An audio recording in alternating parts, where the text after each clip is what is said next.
Baik, Assalamualaikum warahmatullahi wabarakatuh. Yang saya hormati Bapak Riki sebagai dosen pembimbing pada mata kuliah Dasar Sistem Cerdas. Saya memperkenalkan diri, nama saya Muhammad Fauzan Nazim dengan NIM 2024-14085 dari program studi S1 Teknik Tenaga Listrik. Baik, saya di sini akan mengangkat topik sebagai presentasi untuk syarat nilai ujian akhir semester, yaitu sistem kendali cerdas atau bisa dibilang intelligent control system, di mana merupakan evolusi dari sistem kendali konvensional yang mengintegritaskan teknik kecerdasan buatan seperti logika fusi, jaringan saraf tiruan, dan pembelajaran mesin untuk mengatasi ketidakpastian dan non-linearitas pada sistem dinamis. Relevansi dengan mata kuliah sistem cerdas itu sendiri yaitu penerapan AI dalam kontrol seperti pembelajaran adaptif, penanganan ketidakpastian, dan yang terakhir yaitu optimasi keputusan. Lalu yang kedua yaitu inti dari artikel. Yang pertama saya akan membahas dari latar belakang masalahnya.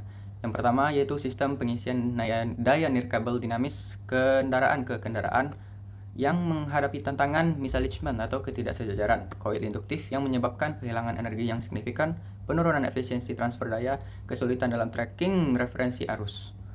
Lalu di sini saya mendapatkan berupa metode yang digunakan seperti Adaptive Neurofusion Inference System atau yang disingkat dengan ANFIS, yang menghubungkan antara jaringan saraf tiruan, logika fusi, dan sistem inferensi untuk pembelajaran adaptasi, menangani ketidakpastian dan ketidakliniaran, dan untuk pengambilan keputusan berbasis aturan.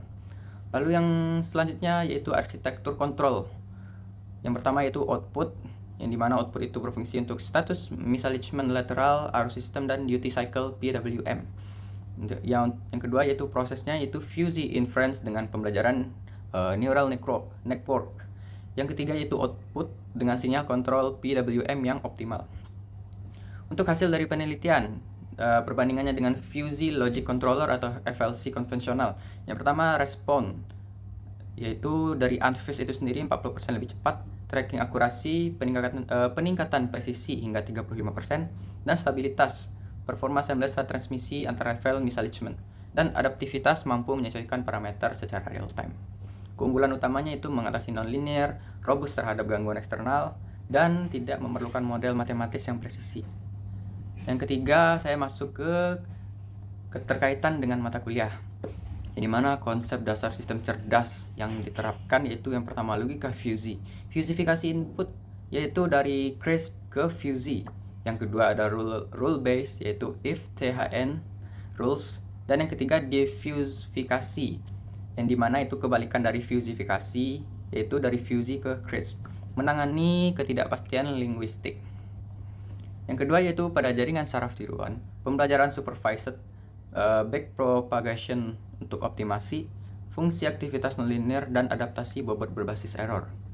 Saya masuk ke poin ketiga yaitu sistem hybrid, yaitu integrasi symbolic resonanzing atau fusi dengan numerical learning atau neural, menggabungkan kelebihan kedua paradigma dan convert knowledge antara driven learning.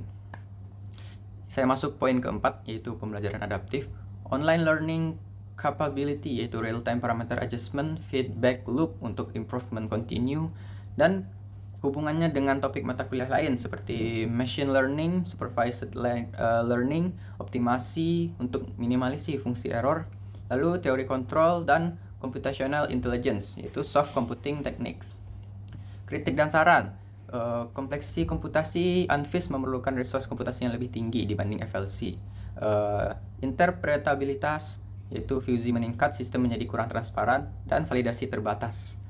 Dan saran untuk pengembangan yaitu implementasi hardware, uji coba pada prototipe fisik, optimasi algoritma seperti eksplorasi kombinasi ANFIS dengan RL untuk adaptasi yang lebih baik, dan yang terakhir yaitu robustness testing, yaitu evaluasi performa pada kondisi ekstrim dan fit skenario. Contoh pengaplikasian dalam dunia nyata seperti autonomous vehicle, lalu electric vehicle, dan yang terakhir itu adaptif. Mungkin sekian yang dapat saya sampaikan. Terima kasih.